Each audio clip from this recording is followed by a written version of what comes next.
Hey yo, what it is, man? It's your boy Rob Ski, man. You know what I'm saying? Once again, man, I'm back in the 865, but oh my goodness, man.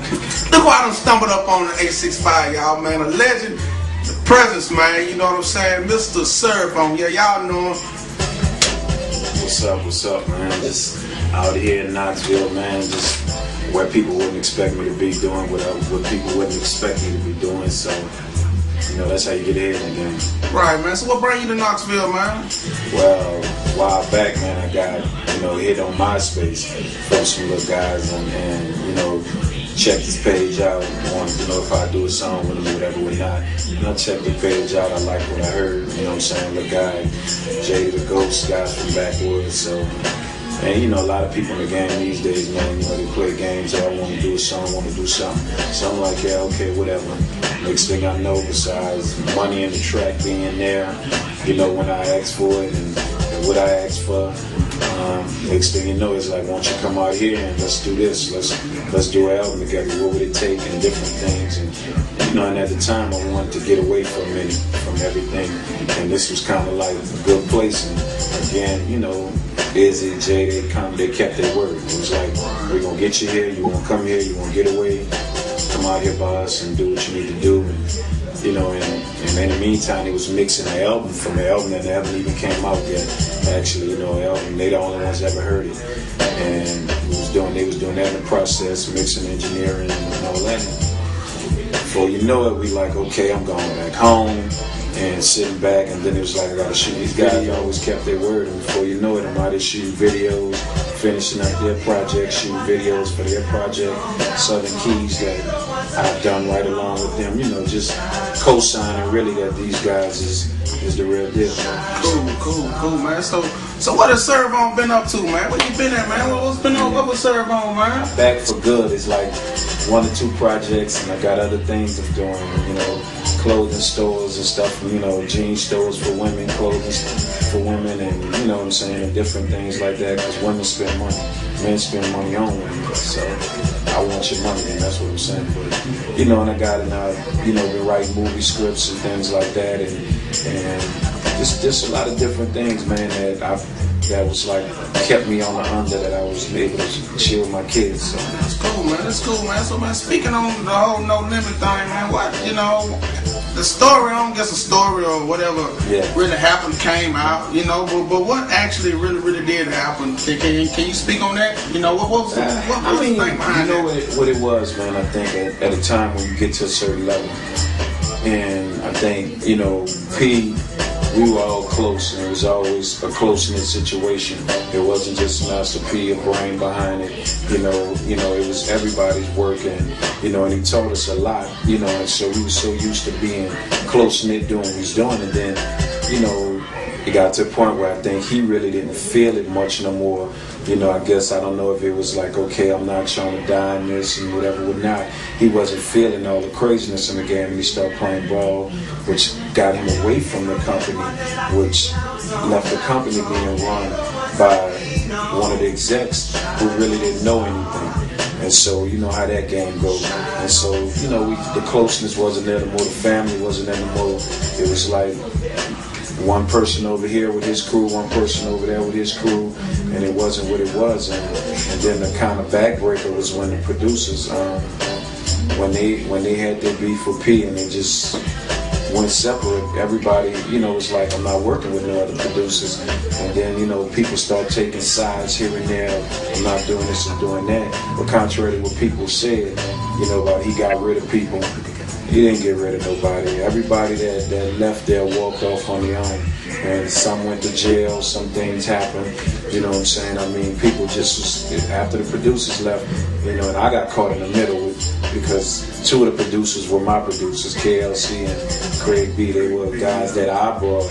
And it was kind of like, which put strain between me and P, because, hey, he's got beef with KL and problems with them. So it's more or less, it put my project, my 3rd project coming out, all that stuff. And next thing I know, just so much going on. And me being a man and being the way he raised me, I'm like, you know what, I'm gonna do me. You go do you.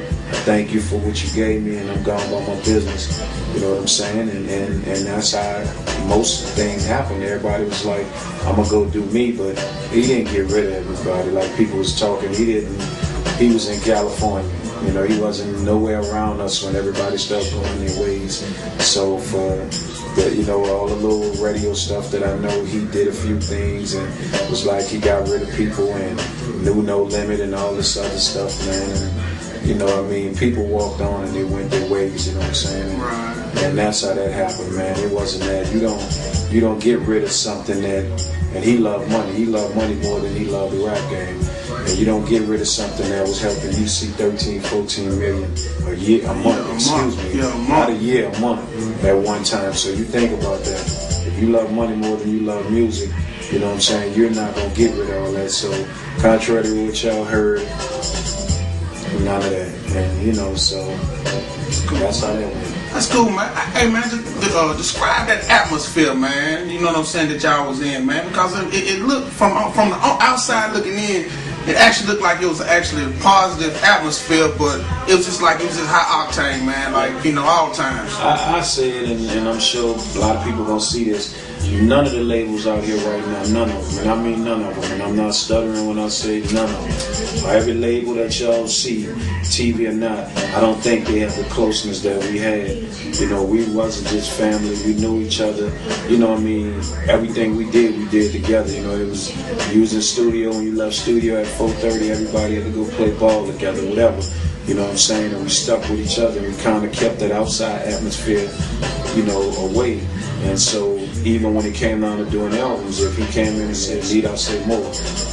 You know what I'm saying? So if you got, and then you look to your right, you know what I'm saying, you got Fiend in here, need I say more? So, and Mia in here as a female that will rip any male up anytime, any day. So you got to think, you had to come right. You know what I'm saying? And you always competitiveness, you know what I'm saying? It just was, I think no label would be like that. We didn't have all the stuff you hear about some of these labels when they're in studio and getting into it. We wasn't with all that, man. If you had a problem and you and another person had a beef or whatever, you put them boxing gloves on like me. And if you ain't gonna put them gloves on, you shut the fuck up. Yeah, I heard something about that. So It was true that it was a boxing ring. It wasn't really a boxing ring. What it was, we had a room. And, and to keep the confusion now with all that shit talking, when, come around with a bunch of, rappers or whatever, and all that, ain't no pistols in here, all that, everybody pull a pistol these days, at no limit. If me and you had an issue, it was simple. If we start screaming out at each other about the beef or whatever, first thing somebody seen you in the room gonna say, you know what, y'all wanna put them gloves on? If y'all gonna run your mouth at each other like that, if you say no, then you gotta leave it alone. But if you beef that bad, you put them gloves on. And that mean as a man, you had no pistols, no nothing. You had to step in there, and sooner or later them gloves gonna wear somebody down. So all that beef was over, you know what I'm saying? And you handled it like a man. And that's the way things was out there. Did you ever go in the room? Not really, man. Not really, man. I had one little. Come on, man. Tell me who you beat down. No, man. We didn't have no win. Not like that. Nah, for real. Nah, me and somebody, we put the gloves on one day, man, and one of the artists, and we went toe to toe for a second, man. But other than that, I never really, because I never was one, man. I'm never one to be with all the screaming and hollering and all that stuff you see where guys are so gangster 24/7, not 24/7. I've never been one to be with all that. I've been one to be like, okay, we can talk about this, but if it get to that point, I hope you know what you're doing. Because I'm gonna give you a problem if that's what you want. But we can talk about this before you do that.